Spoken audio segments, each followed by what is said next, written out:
The echoes of Silent Hollow. Deep in the Appalachian Mountains, there was a remote village known as Silent Hollow.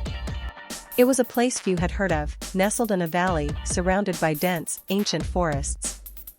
The village had once been a thriving community, but over the years, its population had dwindled.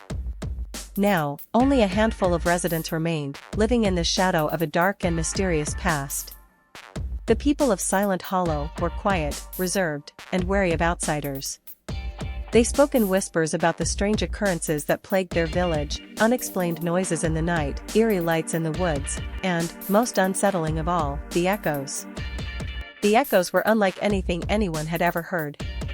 They were not just sounds that bounced off the mountainsides, they were voices, distorted, disembodied, and filled with an indescribable sadness. The villagers claimed that the echoes were the voices of those who had disappeared over the years, lost to the woods, and never seen again. One autumn evening, a young writer named David arrived in Silent Hollow. He had come in search of inspiration for his next novel, drawn by the village's eerie reputation. David had always been fascinated by the supernatural, and the stories he had heard about Silent Hollow intrigued him. The villagers were not welcoming, but they were not openly hostile either. They simply warned David to stay away from the woods, especially after dark.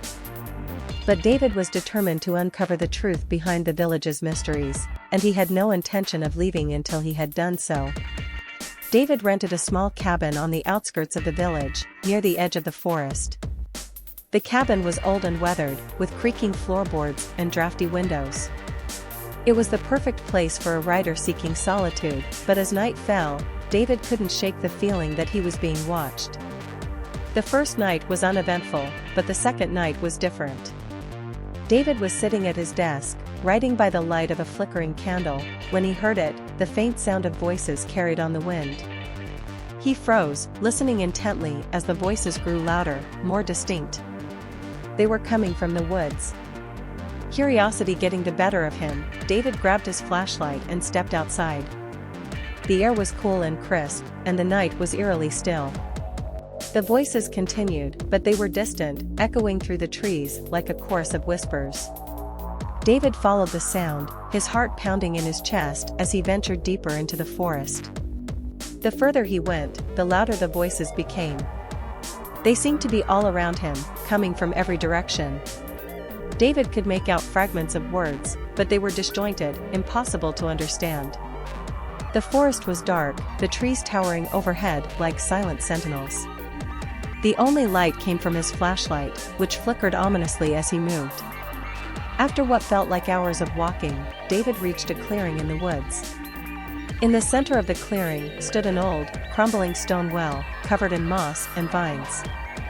The voices were louder here, more insistent, as if they were coming from the well itself.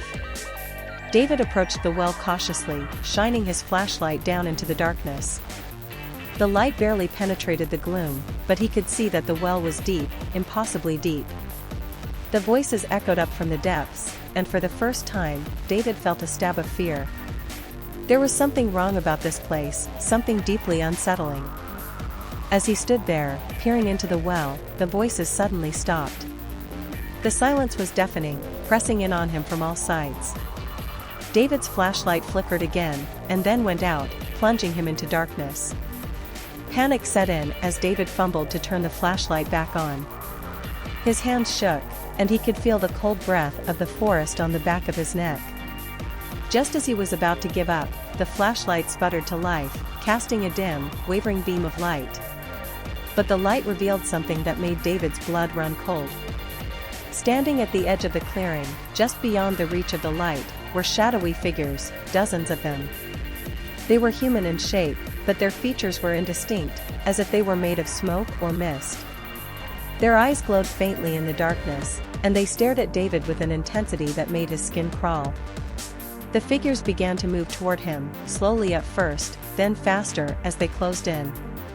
The voices returned, louder than ever, but now they were screaming, agonized, desperate screams that echoed through the trees. David backed away, his mind racing as he tried to figure out what to do. He had to get out of there, but the figures were everywhere, blocking his path. In a blind panic, David turned and ran, crashing through the underbrush as the screams followed him. The figures seemed to be everywhere, their glowing eyes watching him from the darkness. The forest was a maze, and every direction he turned seemed to lead him deeper into its depths. Just when he thought he was lost for good, David burst out of the woods and into the village. He stumbled to a stop, panting and drenched in sweat.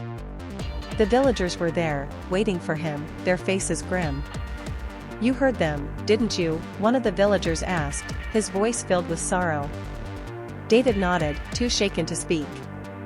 The villager sighed. "We tried to warn you. The echoes, they're the voices of the lost. Those who ventured too deep into the forest and never came back. The well, it's a gateway, a place where the veil between worlds is thin. The spirits of the lost are trapped there, unable to move on." David felt a chill run down his spine. "Is there nothing we can do for them?" he asked. The villager shook his head. "We've tried everything. The well has been here for as long as anyone can remember, and the echoes have always been with us. All we can do is stay away, and hope that the forest doesn't claim any more lives." David stayed in Silent Hollow for a few more days, but the experience had shaken him to his core. He no longer felt the thrill of uncovering a mystery. Instead, he felt a deep sense of unease, as if the forest was watching him, waiting for him to slip up and venture too close to the well again. On his last night in the village, David heard the echoes one final time. They were faint, almost inaudible, but they were there, a reminder of the souls trapped in the forest, forever calling out for help that would never come. When David left Silent Hollow the next morning, he knew he would never return. The village and its dark secrets would remain a mystery to the outside world, a story that few would believe. But he would never forget the terror of that night in the woods, or the voices of the lost that still haunted his dreams. And as he drove away, the echoes followed him, a lingering reminder that some places are better left undisturbed.